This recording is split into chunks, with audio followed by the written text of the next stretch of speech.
आज की यह वीडियो धर्म जाति के ऊपर है और इससे हमें यह पता चलेगा कि हर संत महात्मा ने हमें धर्म जाति के ऊपर उठने को क्यों कहा है। कलयुग में हमने धर्म, इंसान, देश, लोगों को ऊंच नीच में बांट दिया है और जो चीज़ बांटी भी नहीं जा सकती थी वो परम पिता परमात्मा खुदा, हमने उन्हें भी बांट दिया है। हम सब धार्मिक किताबें पढ़ते तो जरूर हैं पर उसे अमल करना भूल जाते हैं। धर्म जाति के नाम पे हमने इंसानियत खो दी है और साथ ही साथ उस परमात्मा को भी। हमने उस भगवान को एक बाउंड्री तक सीमित कर दिया है और खुद ही उस भगवान को पाने के लिए हमने उटपटांग तरीके अपने आप से ही बना लिए हैं। श्री कृष्ण जी ने तो यहाँ तक कहा है, जो संसारिक जीवन में रहते हुए भी संसार से अलग है उसके अंदर श्री कृष्ण जी समाते हैं।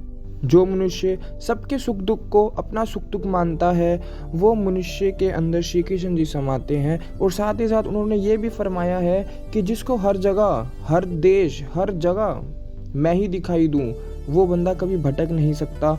पर अफसोस हमने तो उनकी बातों पे अमल तक नहीं करा। यहाँ तक कि हम सब ने तो यही भी मान लिया है कि कौन सी जाति को, कौन से धर्म को, कौन से देश को स्वर्ग या नर्क नसीब होगा। क्या हम उतने लायक बन गए हैं कि जो काम उस खुदा पिता परमात्मा का है वो हम कर रहे हैं, हम उस पर आर्ग्यूमेंट्स कर रहे हैं और बाद में हम ये सोच रहे हैं कि वो भगवान तो हमसे बहुत खुश है। पलटू साहब जी ने तो यहाँ तक फरमाया है, पलटू ऊंची जात का मत करे अहंकार, साहिब के दरबार में केवल भक्ति प्यार। आप जी के फरमाने का मतलब यह है कि इस संसार में ऊंची जात का सिर्फ वही है जिसने इस संसार में रहते हुए उस मालिक को प्राप्त कर लिया हो, अपनी डोर उस नाम के साथ जोड़ दी हो और उसके दरबार में भक्ति प्यार के अलावा कुछ नहीं है, कोई भी डिस्क्रिमिनेशन नहीं है, कोई भी रिलीजन कॉन्फ्लिक्ट नहीं है। बुल्ले शाह जी ने भी फरमाया है, एक मोहल्ला पंज मस्जिदां आगे पीछे सिया सुन्नी केड़ी कारा पाबंदी, बुल्ले दा कोठा विच विचाले बुल्ले दी किस्मत बंदी। अगर हम सब अपने मोहल्ले में झांक कर देखेंगे तो हमें हमारी ही कॉलोनी में एक से ज़्यादा गुरुद्वारे, मंदिर, मस्जिद सब मिल जाएगा, पर उस भगवान का घर हमारे अंदर ही है। और हम सब उस धर्म स्थानों पे जाते हैं, जो कि अच्छी बात है, जाना भी चाहिए, बट हाजिरी लगाने। जैसे एक बच्चा स्कूल में जाता है हाजिरी लगाने, बस हम तो हाजिरी लगाने जाते हैं उधर। अगर हमने ढंग से उन संत महात्माओं के प्रवचन सुने होते तो आज हमने उस मालिक को बांटा नहीं होता। बुल्ले साहब जी को लोगों ने तो यहाँ तक कहा है, बुले नु लोकी मत्ती देंदे दा बुलिया बैदा विच मजिता बैके की कुछ हुंदा अगर दिलो नमाज ना निकलती। कि अगर हम किसी भी धर्म स्थान में जाके दिन में 10 बारी जाके बैठ जाएं, मत्थे टेक लें या कुछ भी कर लें, कुछ नहीं होने वाला। दिल का हुजरा साफ कर जाना के आने के लिए सबसे पहले हमें अपना दिल और मन को पवित्र साफ करना पड़ेगा अगर हम उस भगवान को चाहते हैं तो।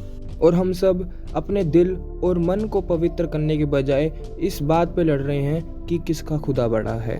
मालिक हर जगह है, ये जगह उसकी है, ये संसार उसका है।